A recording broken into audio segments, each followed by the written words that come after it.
अबीरा बहुत ही अच्छा खाना बनाती है और वह पूरी और हलवा बनाती है और अरमान का वेट कर रही होती है कि कब वह आएगा और हम दोनों साथ में खाना खाएंगे। लेकिन अरमान खाना खाकर आ जाता है और गुस्सा आ जाता है उसे, क्योंकि वह कल से ही गुस्सा था अबीरा से, इसलिए वह चुपचाप आकर अबीरा और दोनों के कपड़े धोने लगता है, जो कि उसे धोने भी नहीं आते हैं। जब अबीरा अंदर आती है तो वह उसे पॉलीथीन पहनाता है, क्योंकि उसके पैर में चोट लगी हुई थी। और यहाँ पर अबीरा चुपचाप खड़ी रहती है, कुछ बोलती नहीं है, लेकिन वह कपड़े धो रहा था, उसे कपड़े धोने नहीं आते हैं। जब वह बाल्टी में कपड़े डालकर वह उसे गलाने की बजाय हिला रहा था, तो अबीरा उसे कह रही थी कि हाँ, कपड़े को छूना मत, नहीं तो हाथ खराब हो जाएंगे, और उसके मज़े ले रही थी। तब अचानक अरमान बाथरूम में दोनों ही मस्ती करने लग जाते हैं और दोनों का रोमांस शुरू हो जाता है। फिर दोनों ही एक दूसरे का ख्याल रखते हैं। फिर यहाँ पर अबीरा को बहुत भूख लगी होती है, तो अरमान उसे खाना खिलाता है। दोनों एक दूसरे को खाना खिलाते हैं, जो कि दूसरे दिन इनकी फर्स्ट, जब ये पहली बार मिले थे तो इनकी एनिवर्सरी होती है। तो अरमान उसे कुछ मांगने के लिए कहता है, तो यहाँ पर अबीरा ज़्यादा खर्चा करने के लिए नहीं कहती और कहती है कि हम ज़्यादा नहीं खर्चा नहीं करने वाले हैं।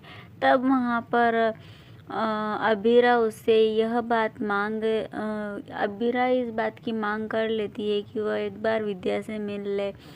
लेकिन यह बात सुनते से ही अरमान को फिर से गुस्सा आ जाता है और वह वहाँ से गुस्से में चला जाता है। वह नहीं चाहता है विद्या से मिलना।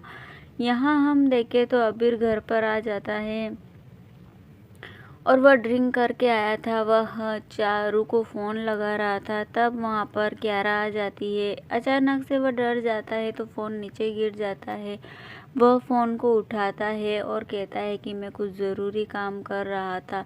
तब यहाँ पर क्यारा जो है उससे बात करने की कोशिश करती है कि आप हमेशा ही वैसे आपके पास टाइम नहीं रहता है, लेकिन आज आप ड्रिंक करके आए, ये मेरे लिए बहुत बड़ी बात है। मेरे पापा का करियर ख़राब हो गया था, आर्यन का कॉलेज स्कूल छूट गया था और बहुत कुछ मैंने इस लाइफ में देखा है। तो यह बात अबीर को पता नहीं होती है, इसलिए वह उसे कहता है कि यह मुझे कुछ भी पता नहीं था, आगे से मैं कोशिश करूँगा कि मैं ऐसा कुछ नहीं करूँ।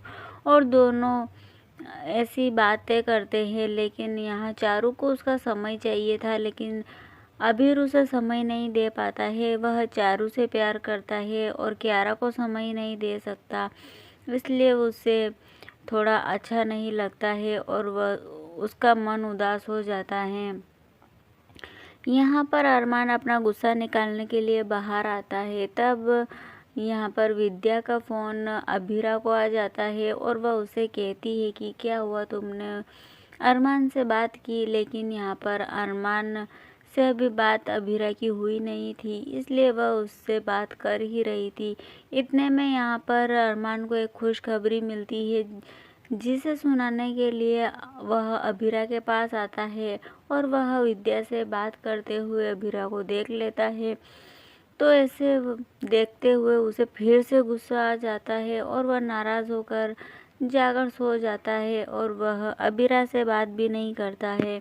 और दूसरे दिन इनकी एनिवर्सरी होती है, तो यहाँ पर अबीरा से बिना बात किए ही वह सो जाता है।